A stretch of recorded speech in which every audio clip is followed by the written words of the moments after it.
Welcome to Hey Dad Podcast. Real dads, tough issues, and a genuine love for a fatherless generation.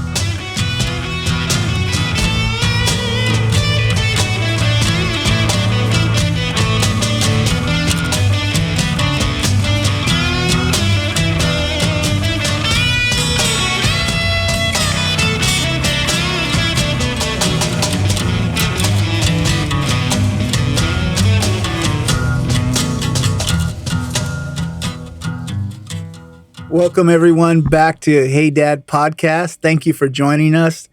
We really appreciate all your support. I love your comments as you will. But thank you for joining us today. I'm Rick Rivera. I'm here with Chris Lawler and James Lawler. Jimmy. Who we were just doing some recording of some of his music, which we'll be releasing soon. It'll be a lot of fun. With that being said, Jimmy, we're talking right now. Yeah, we're talking. We got James a little up because he was performing for us musically, and that was a treat. So thank you for that. Thank you, James, for that. That was awesome. But going on to the subject, so we wanted to talk about today how to ask a woman out. That's a tough one. Yeah, that's so. It's funny. The issue is so tough. Sometimes guys will just wait for an aggressive woman to approach them. Yeah. And because it's easier, there's not the fear of rejection. And so what we want to go into is how to build up the courage to ask a woman out, what techniques to use to ask a woman out, and even how to prepare your mind to go into asking a woman out, understand your motivations. And we're hoping you have godly and good intentions in this. But I don't know about Chris.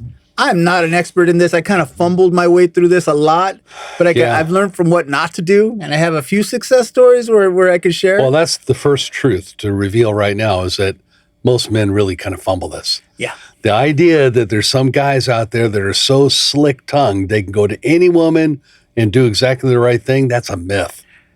It's a myth. Well, Frank said he was kind of there, right? He was always comfortable asking women out, comfortable with the rejection.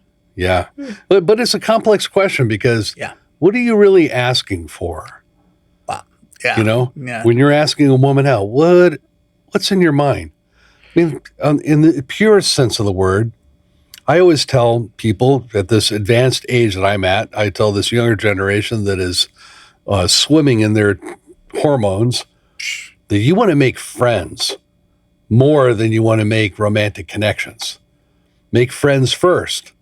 Because if you go into the game looking for romantic connections without putting friendship first, you don't know what you're going to get.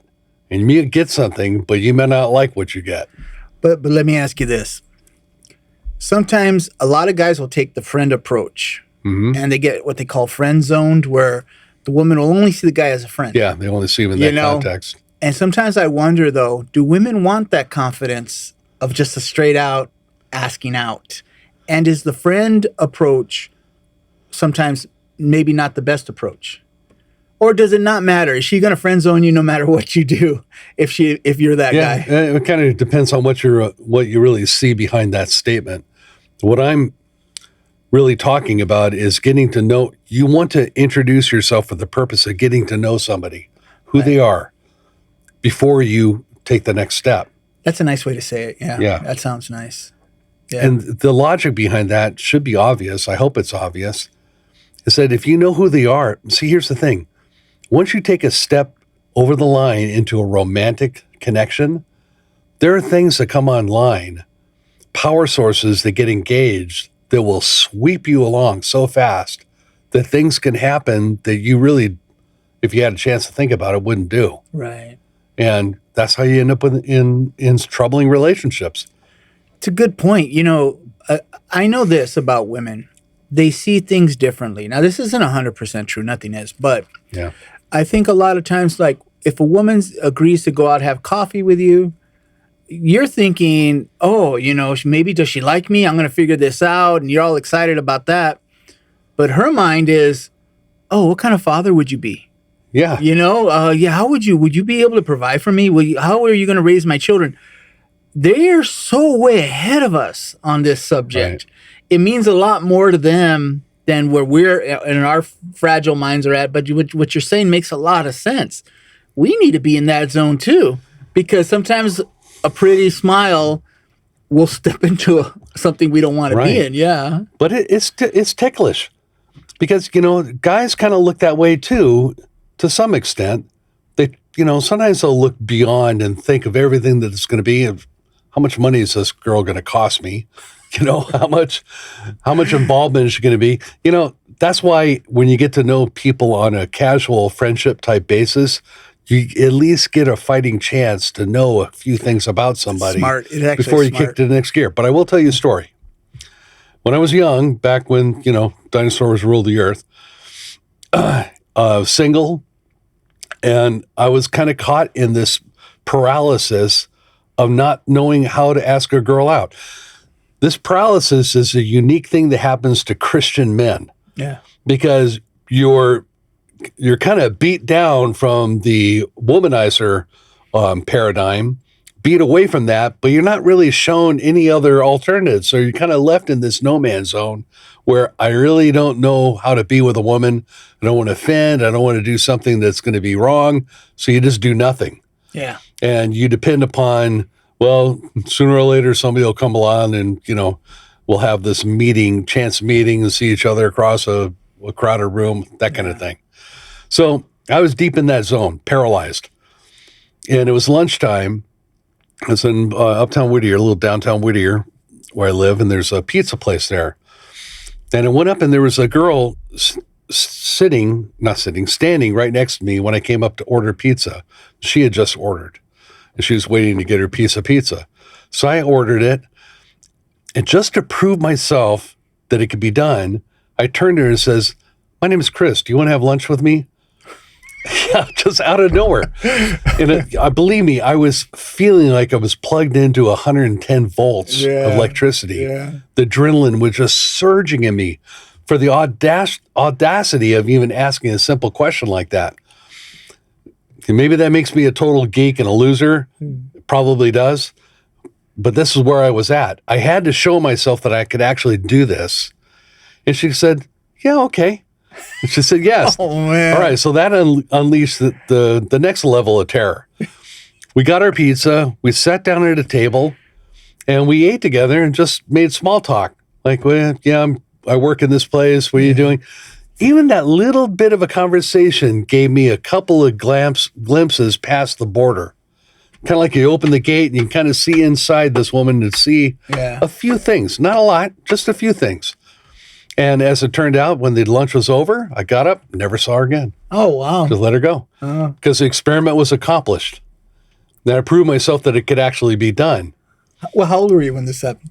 I had to be 24, I want to think. Yeah, 24-year-old guy. But, the whole idea of these opening lines and how to make first contact has always been something that's kind of terrified / amused me. Yeah. I'll tell you something about James Lawler over there, sitting there. James Lawler has no social boundaries. Yeah. He's born without any trepidation about talking to anyone. Yeah. So he's actually gone up to a Hell's Angel on his bike and said, "Santa Claus," because the guy had this big giant beard. And the guy looks at him and laughs, Everybody kind of clicks in as soon as they hear him talking. Well, there's been a couple of moments where James has had these first encounters with women. We were back east one time, and we're on the boardwalk in New Jersey, and we went to a saltwater taffy outlet. And James, look at James. I mean, he's a good-looking guy, So he comes in, and in the East Coast, in the summertime, they get a lot of the kids that work in the whole boardwalk come from Eastern Europe, Romanian, and that kind of thing. So where sometimes the seasonal workers in California might be from south of the border, they get the East European. So there were a couple of girls, they're really cute, standing behind the counter, and they're kind of looking at James, and James hasn't said anything yet, right? And so they're just kind of looking at him, and we get our saltwater toffee, and James is standing at the corner just looking at one right in her eyes. I mean, he has no social boundaries. So, I mean, he's making electrifying eye contact. He's looking at her, and he leans in, and he just says, "You're sweaty." What did she say? She first, like her head cocked for a second, and then it just dawned upon her that she's dealing with an autistic kid, and she just broke out laughing. Her friend was laughing. It was just such an innocent and sweet moment. That's funny. So, Chris, let me ask you, you're talking about that nervous feeling. Where does that tension come from? And I think every guy can relate. There's some of those guys who that part's just broken. But most of us, where does that tension come from? It's so scary. Like, what's really at risk? But it seems like everything's at risk. Yeah. That's what makes it so terrifying. Can I really, when I'm asking that girl at the lunch counter, I'm thinking in my mind, what happens if she just ridicules me? Yeah. Does the worst. Right. Will I be able to survive that? Right. And I kind of do a self-audit. Like, can I take that hit and still walk away from it?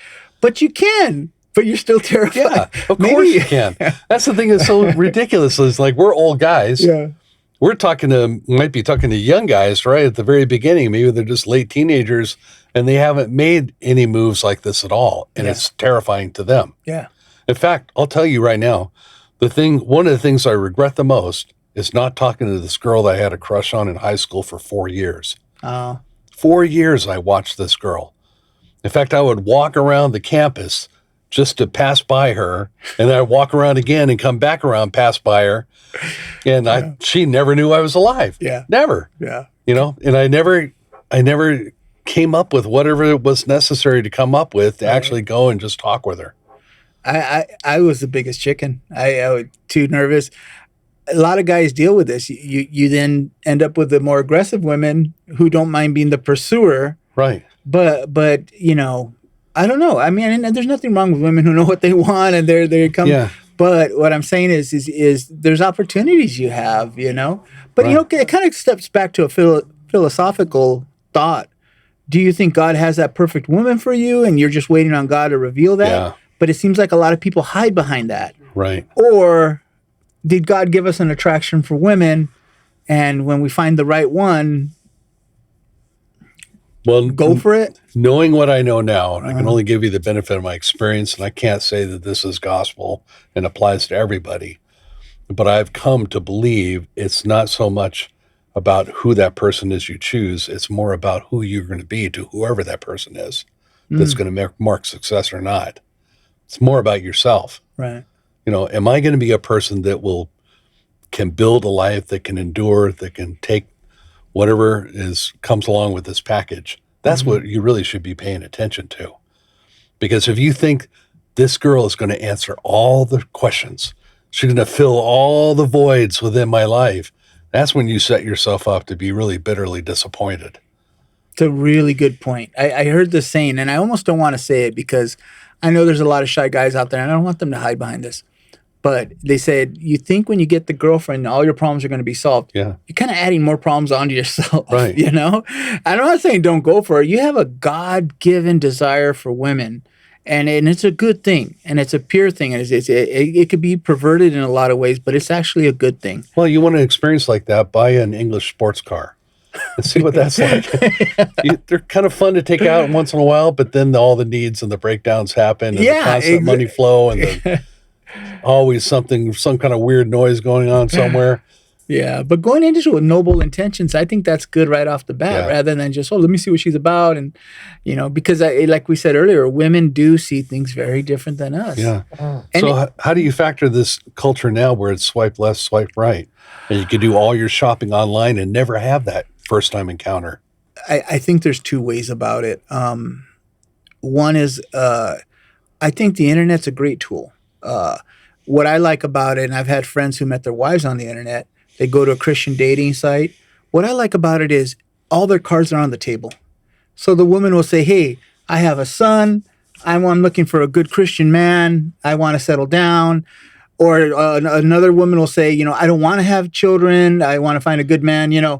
I like the cards being on the table because it really cuts to the chase and takes away a lot of that. But of course, not all these sites are set up for that. A lot of these sites are set up to be very deceptive. That's the negative side. Well, the hookup culture. That's just ugly, and that's taking, I think, a God-given desire that He put in us men and perverting it. Right. Where it's just about hooking up and using a woman. That's not noble. It's harmful to yourself. and it's harmful to the woman. And I don't like that at all. So no, for that, not a chance. But I do like more serious intentioned people. Mm-hmm. I like the fact that they could put on there what they want, what they're thinking. Like eHarmony is an example of this type of a. Well, I heard it's kind of gone south. I don't know. I just from little things you hear. My dating years were before computers, so I did. But I mean, they kind of were the first real big company that went to the whole metrics. Right. So where they invited you, you're going to get a better match the more truthful you are about yourself. Right. And then they compare all these data points with all the data points that other people have put on to find you a metric-based match. What I like about that is a lot of guys, that thrill of the hunt is terrifying. Right. And I like the cards on the table, open, honest approach. I like that. So part of that I like, and I think it's a great tool for men to meet women, because not everyone could go to a woman in a supermarket and ask her out. Yeah. And so I like it from that point. The hookup culture part of it, not at all. Not at all. I think that's just... But the reality is, that storybook idea of meeting somebody completely random, like I did with this woman eating pizza and just asking her out of nowhere, that's very rare. Yeah. That's fairly rare. Maybe not very rare, but fairly a rarefied thing. Most people are going to end up investigating people that life has put them together with in some form. Right. Coworkers, people in school, people with common interests, church. And that's actually good. Because if a person is going to church and you're going to church, you already know you got a big library of commonality that you may not have if you're simply asking a totally random person based on the way they look. And a lot of social touches so you can start understanding who that person is. Well, okay, let me go to this question. Where did you meet your wife, Susan, and how did you ask her out? Church. When I was part of the gospel outreach, it was a communal Jesus freak church. And we were pretty separate from the rest of culture. Mm. We lived in communes. That wasn't a common thing for people to do back in the 70s, unless you're a hippie. And even hippies didn't do that for the most part. And certainly no hippie would do that with ministry intention in mind. That was a very rarefied thing. So already anybody that put themselves in that kind of position had a sense of mission on their life. And I certainly did. So she was hot. She was hot as the freaking sun. Yeah. At 25 years old when we were meeting, and she had a little daughter, and I clicked with her little daughter at a picnic that the San Diego church had, that a bunch of the LA people were invited to. And just got into talking. And it's not that a lot of sophisticated thought takes place at that moment, but the fact that you're kind of getting along with somebody and you could talk about things and their humor is a little in sync with yours, you're kind of laughing at the same points, all that becomes very important. Yeah. Those initial things. If you don't get those initial linkages, you probably don't pursue. Right. It just kind of stops there. Yeah. It doesn't go any further. So with Susan and I, we kind of clicked on that kind of a level. But, we were talking earlier about this element of chemistry that sometimes exists between people. Before I met my wife, I was in the theater department at Rio Hondo College, and there was a girl that was in that theater department that wasn't even necessarily the most attractive girl in the whole group, but for whatever reason, I had a electrical chemical attachment to her, and I knew nothing about her, no data whatsoever. It's just whenever we would do theatrical exercises and I got paired up with her, it was something unnerving. Right. Now, I never pursued that, but I've always been fascinated by that phenomenon because I think that's what everybody is looking for, that. Yeah. And they're disqualifying good people because they don't get that chemical reaction type of thing. Yeah. I will tell you that Susan and I didn't have that kind of chemical reaction. Our bond was formed out of something more basic, more of determination than the experience of being with each other. Mm. And we forged a relationship We didn't like stumble into it and we're electrified. Yeah. And so it kind of puts me of an opinion that electrical thing can be kind of deceptive. I don't really know what it's really about, whether there is a kind of spiritual link or, as they put it, chemistry, and somehow you're just linked with somebody and their soul, your soulmate, that type of thing. I think that it could be very deceptive. It could be just the way a person looks at that moment. I wonder even if it's hormonal. Yeah. I know I don't know any science behind this, but something released in the air that's just like that ding, wakes you up to that person. That's funny. So how did you end up asking Susan out though? Well, it's kind of funny. When I went down to San Diego, I was in my trade. I was giving a trade seminar to some of the other guys that do the trade in the San Diego area, and I met Susan at this park. She had a twin sister, Celeste. Her name is Susan and Celeste.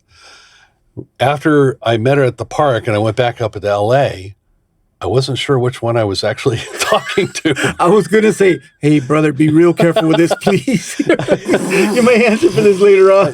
Maybe it was an innocent, like, I don't know if her name was Celeste or her name was Susan.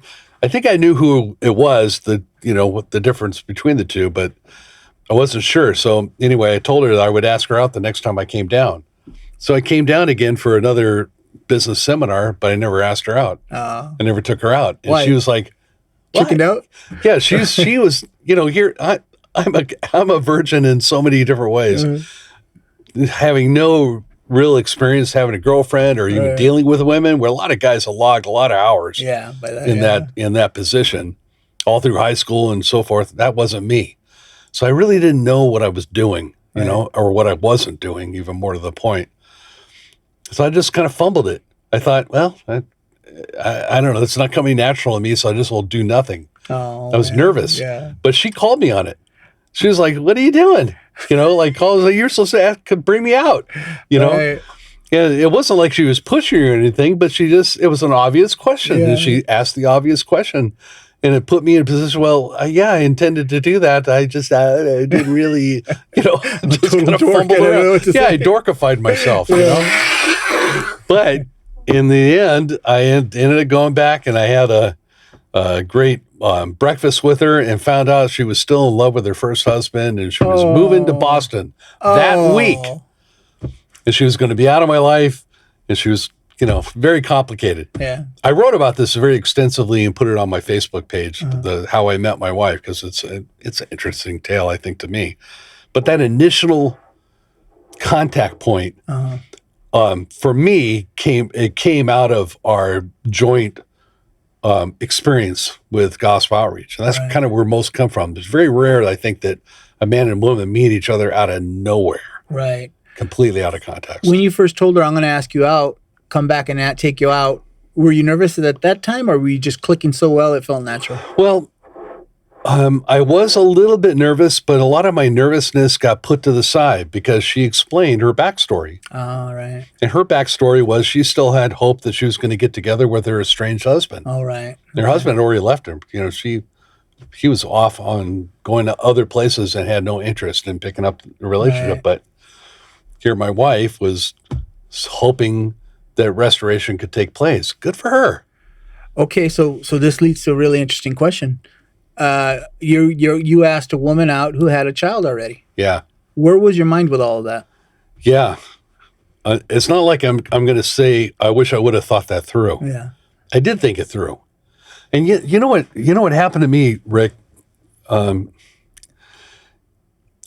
I was looking at myself. Like, I made that point where you should be more aware of who you are going to be to somebody than who that person is going to be to you. Right. Are you, woman, are you going to fill all my needs? What I was well aware of is I have something to give to somebody. I'm working, I'm stable, I can provide an income. I know I'm a man of character, and I'm a man that can endure hardship. I just, I'm not blowing my horn. I'm just saying that when I did that internal inventory, I realized I'm ready to make a connection with somebody.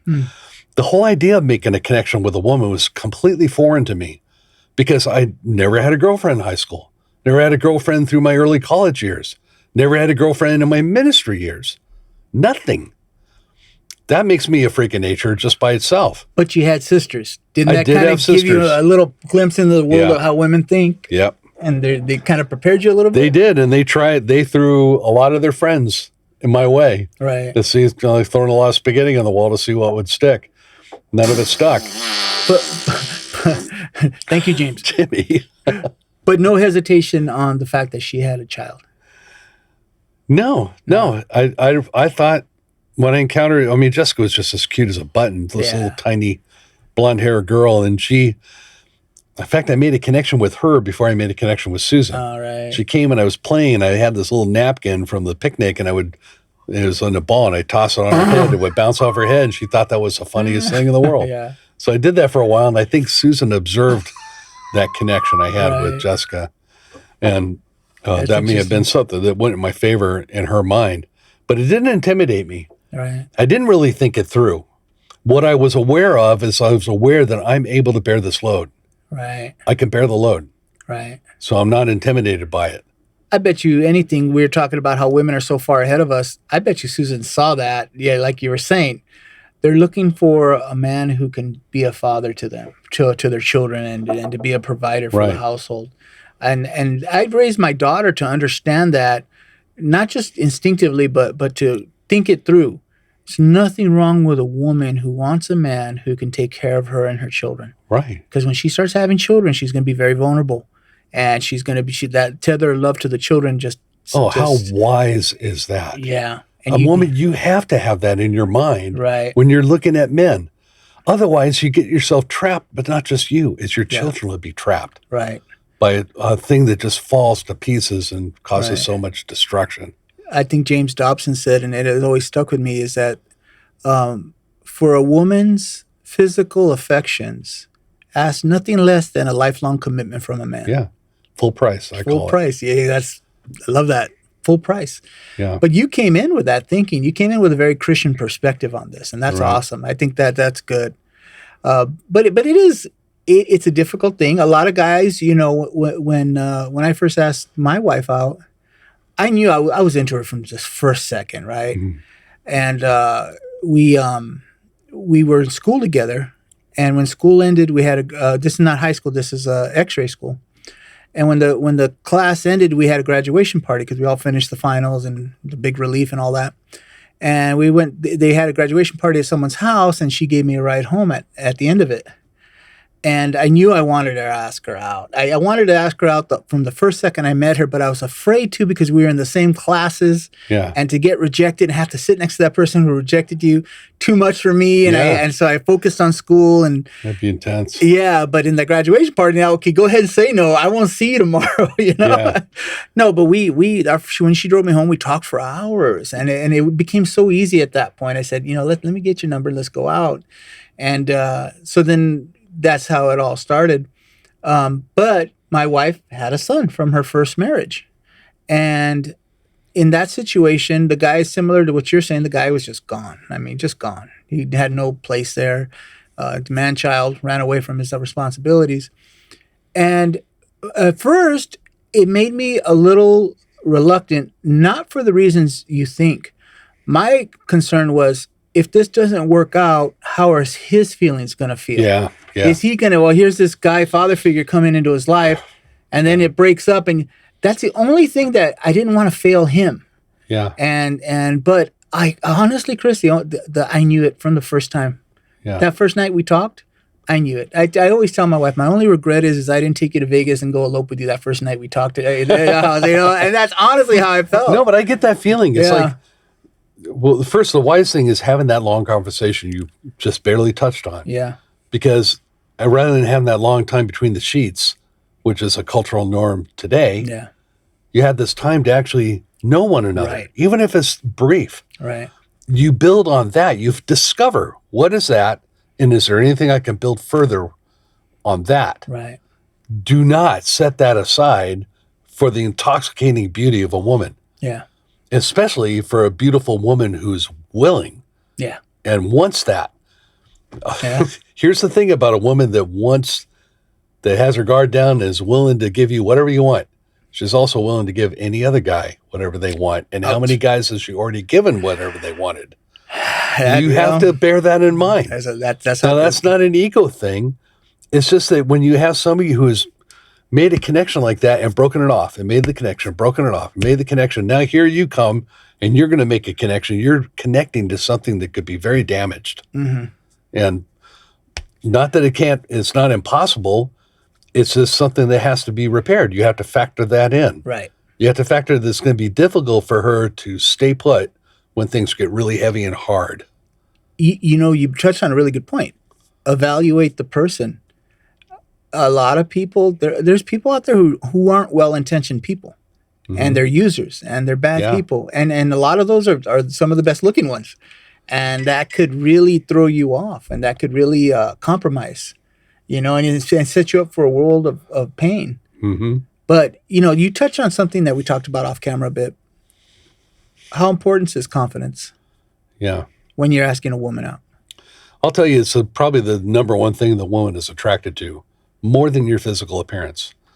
Now, look at me. I mean, I'm an Adonis, right? I tell my wife, look, there's a 22-year-old athlete inside this body. Yeah, exactly. And she says, well, there's room for 2 or 3 of them now. With confidence, huh? Yeah, but the thing is, I like most guys, think it's all about your looks. If you're not wearing the right shirt, you don't have the right style, your hair's not perfect, you're going to get rejected. Yeah. Look, if you're going to get rejected for those reasons, the girl did you a favor. Yeah. Because if that's what you're only being judged on, think it through, my brothers. Right. This is why you want to be friends, is because all those sexual cues, the way somebody looks, the way they look, their smell, that's the most transitory, evaporating thing there is in a relationship. Right. That's the first thing that's going to go. Right. No matter how powerful it is in the moment that it hits, literally the next morning you wake up and you look at them and go, what did I just invite into my life? Exactly. It's not the thing you want to make a decision on. This is why generations way in the past, parents would arrange these meetings. Yeah. Now think of the logic of this. I'm not advocating that this is something you ought to do, but consider this. A parent is not invested sexually in whoever they're choosing for their daughter. So we'll use that paradigm for the moment. They're looking for somebody who's going to support their daughter financially, support them emotionally. Will they be a good fit for the idiosyncrasies of that daughter that we well know because we're the parents that raised them? Are they going to have inner strength and character to take care of the unexpected things? Will they be there for the long haul when the kids grow up and the kids need a father? A parent is looking at all those things and not looking at all at how sexy they are. But Completely set aside. Chris, I had a lot of exposure to that. I worked for this company and we had a lot of guys coming on H-1 visas from out of the country to do specialty IT work for us. Yeah. And these guys were mostly from Pakistan. And a few of them were at the stage where they were going to get married and they were so excited about the woman their parents would pick for them. And I was just so blown away. That hits in American ears was ridiculous, I was like, what? No. This is a very rare opportunity. One of them, their parents arranged the marriage. So girl in Canada, then she moved here, they got married. And I was able to talk to both of them after all of this. And I had a million questions, and so Sadaf was her name. I said, so Sadaf, how do you help me understand? And she said exactly what you said. Your parents are not attached to any of the emotion of it. They make a very wise and practical decision for you. Then I said, well, what happens if it's bad? She goes, then you have the right to go back to your parent and complain to both parents, sets of parents. You guys got us into this. It's weird how communal and family that is. I thought it was so interesting. And that was the tradition for all of humanity going way back to the dawn of time. Right. It's only our modern generation that's totally gotten away from that. Oh, well, try this. Don't saddle up with that person. Their family's a mess. And and when you have kids, well, hey, know this, guys. When you have kids, you're married to her family. Yeah. That's just the truth, and I'm not saying there's redemption in Christ and there's new beginnings and that's all beautiful, but just understand that. Don't think, you ask a girl out, you got to think, about everything. Mm-hmm. It's all important, but I guess the real gist is how do you build up the courage to ask them out? I see this a lot with my daughter, and this seems to be the course with a lot of young people today. They have these friend circles, right? They all talk, electronically, and then they go do stuff together. And in that friend circle, the boys and girls start pairing off and becoming a boyfriend and girlfriend thing. The problem is when it goes bad, it like torpedoes the entire friend group. Yeah. Because now you hurt her, and she's my, right. All the factions separate, and just torpedoes these friend groups. Yeah. But it also seems like a very natural and right way. But this happens in the church too. You have young adult groups, you have youth groups, and they ask out. Now the groups, it's so complicated. It's really funny. It is, and the entire process is supercharged with different power sources. Yeah. That's why my advice to a young guy that doesn't have a dad, because we're Hey Dad, and we're talking to a fatherless generation. Young man, this is what you do, is make a friend. Make a friend. And that means that's your investment. That's as much as you're going to invest is I'm going to meet this person to see if I can become a friend with them. Right. Before I do anything else. So that means take the confidence, because sexual relationships are not on the table. You're a man of honor. You're not going to do that even if it's a wide open door to do that. It does take a lot of the tension away. Yeah. So just set that aside. That's not what's going to happen. That's not my purpose of asking you. Right. You're attractive. We're going to admit that. We're not going to ignore that. Obviously, I'm coming to you because whatever reasons, the chemistry, the attractiveness, whatever. But your mission here is just to knock on a door and open it into the lobby of friendship. Yeah. Not into the inner rooms, just the lobby where we can have a friendship and we can talk about things and explore your experience with life and my experience with life and see if there's any reason to knock on an inner door and go a little bit further and a little bit further. That way you limit your investment and you limit what you're putting at risk to something that you can interchange all the time. I mean, you can become a friend and then decide you're not going to go any further and you still get to keep the friend. Right. Unless you go further, unless it becomes the classic date where you're going to have saturated with romantic fireworks and all that, then it's very difficult and awkward and you're not going to keep a friend. You're right. Your way sounds a lot more natural and a lot easier. It graduates into it. And that kind of sounds great. What if, like yours and Susan's situation, what if you're visiting another church and there's this girl you just think, wow, what would you suggest? Rephrase the question for me. You're visiting a church. You're in a situation that it's not a friend group that you can gradually get to know them or anything. Okay. And you want to get to know her better, but you don't have that central lobby, Yeah. Okay. You can still come up and ask, and you ask them to have coffee in the daytime, not dinner at night. Yeah. Not drink somewhere. Yeah. They just meet at Starbucks and have a coffee in the afternoon for an hour. Right. Just for an hour. And then we walk. That's good. And in 1 hour, we'll talk a little bit and we'll decide if it's worth another hour. Right. Somewhere else. Not such a big commitment, light, easy. Yeah. Yeah. Yeah. And the purpose is not so that I can check you out and make sure you're not a shyster. It's not that. It's to protect her. Yeah. To say, already my first initial encounter with you is I'm going to be a knight that's going to guard your honor. Right. I'm going to make it easier for you I'm going to appreciate how scary it is to have a conversation with a strange man that you don't know anything about. Right. So I'm going to make this as safe as I possibly can for you so that you'll flourish in this encounter that we have. Immediately, from the very first moment, you take a protective role for this woman that you want to talk to. Yeah. And by doing that, you not only get a chance to explore what you know and what you have in common and those kind of things, immediately you get to demonstrate your character right off the bat.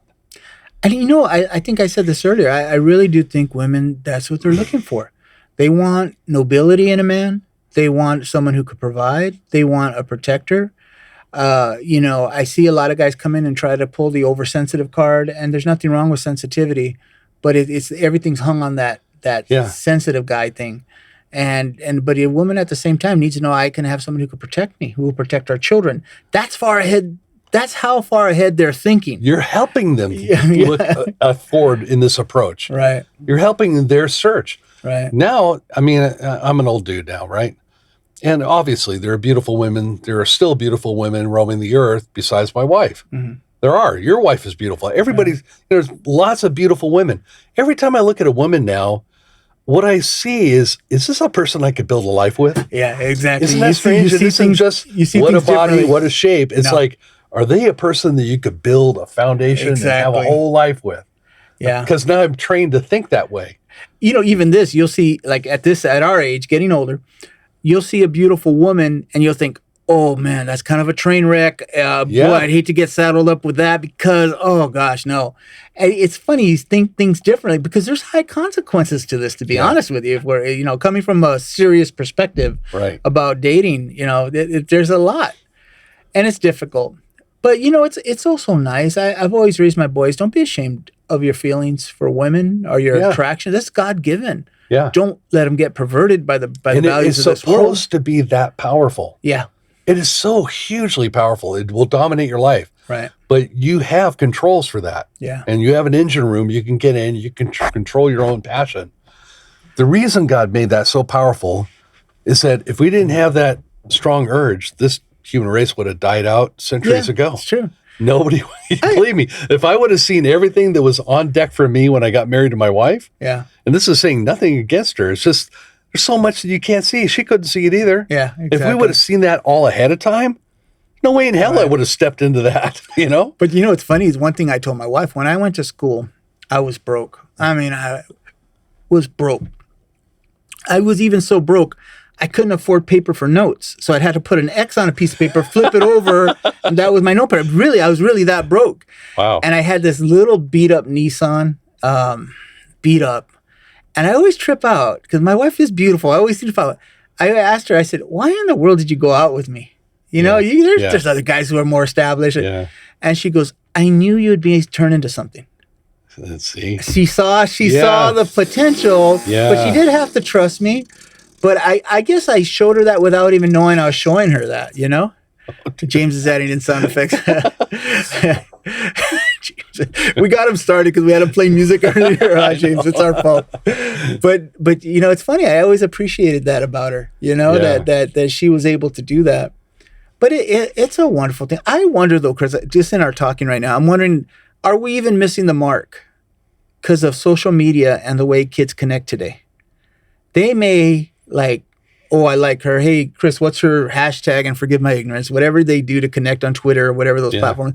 And do they take a more slow and passive approach that way? And you know, is the live dating, the coffee, is that not happening anymore? The problem's not in the data. The problem's in the handling of the data. Yeah. So it's never a bad thing to have too much data, to know too much about a person. That's never a bad thing. What's a bad thing is to know too little and commit yourself way too deep. Yeah.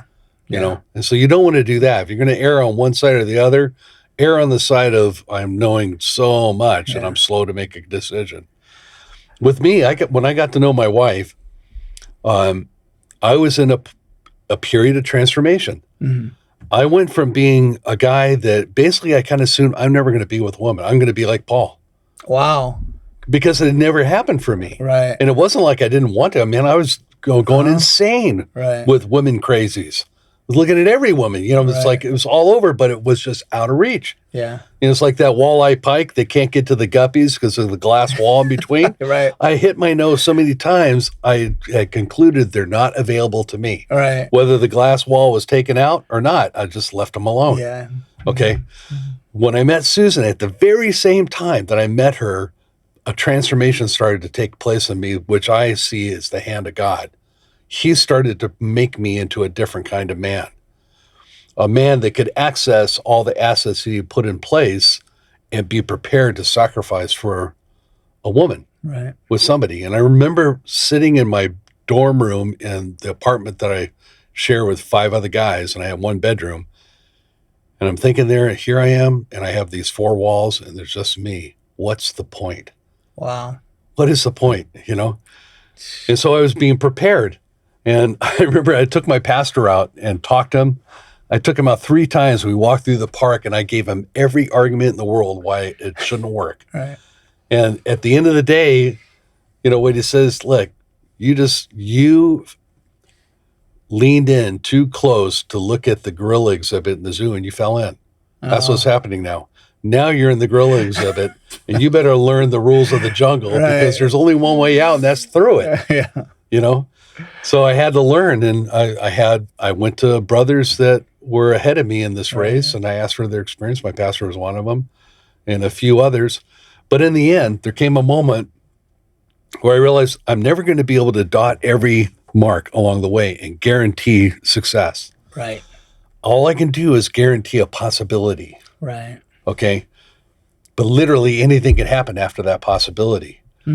But what's going to be necessary for anything to happen is I got to shove all in. Right. If she's the one, I shove it all in. I mean, I'm going for broke. Right. Absolute broke. I'm not going to just explore and then find out and explore a little more and find out. That's the friendship stage. Right. Once you get past the friendship stage and it's time to shift gears into something that could become romantic, you got to shove all in. That's what a man of character does. A man that says, okay, I'm willing to harvest the fruit of your sensuality, but I'm not going to commit to you. That's dangerous. And that's all there is. There's a lot of that out there. Yeah. A lot. Well, God makes the most poisonous animals very colorful for a reason. Yeah. So you can kind of tell the difference. Yeah, exactly. So these flamboyant guys that got all the moves and say all the right things, you got to just be careful with that. Right. Okay, let me ask you this, and I want to try to bring this to a close. What about the guy who invested the time, got to know her, he wants to, and he makes the move, hey, I want to get a little further in this, and she shoots him down. Yeah. So your son's standing before you right now, shot down. What are your words to him? I had a girl like that. When I got out of high school, my sisters, they'd always been watching out for me, and they had one of my older sisters had a girlfriend that she was working with up in the Antelope Valley, and she set her before me to see if we could make a match. And I literally moved from LA all the way up the Antelope Valley so I could be close to this girl. Okay, because I was stupid and I knew nothing because I was a total rookie. Yeah. But I got up there and I started writing songs for her. No lie. I wrote romantic songs on my guitar and I played them for her. Oh my gosh. This is the 70s. I sent her flowers like every day for 5 days. Yeah. And now Lifetime movies might think that's the most romantic thing in the world. Yeah. But in real life, that's the kind of makes a woman take a couple steps back slowly, no sudden movements. Yeah. Just give me my room until she could finally just disappear, which she did. And then she was gone. It's like, where is she? She's not answering my phone. And I found out she's engaged to some got lawyer or something like that from some other place. I remember sitting on the porch thinking, well played, young man. You moved away from where you lived. You're no longer at the beach. Now you're in the desert. You have no job. You didn't get the girl. Now what are you going to do with your life? And in that moment, I realized I am picking up the cup of suffering that every man that ever was worth his Valentine's cards has ever picked up. Yeah. Drink well and rattle your sword against your shield and honor the guy that's willing to risk. I like that. I like that a lot. I understand. We've all drank from that bitter cup. You bet. And, I almost think it's better to have taken the shot and felt that sting than to have a lifetime of regret saying, man, I should have, Yeah. I applaud both. It's complicated, guys, but just know this. You're not alone. This is a guy thing, and it's difficult, but it's also worth it. Give me Kleenex sit there. It is. There's no Kleenex up here.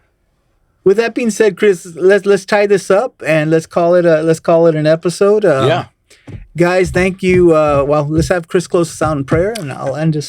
Thank you, Father, for love and romance and everything that it entails, and all the art and all the beauty that has come from this emotion.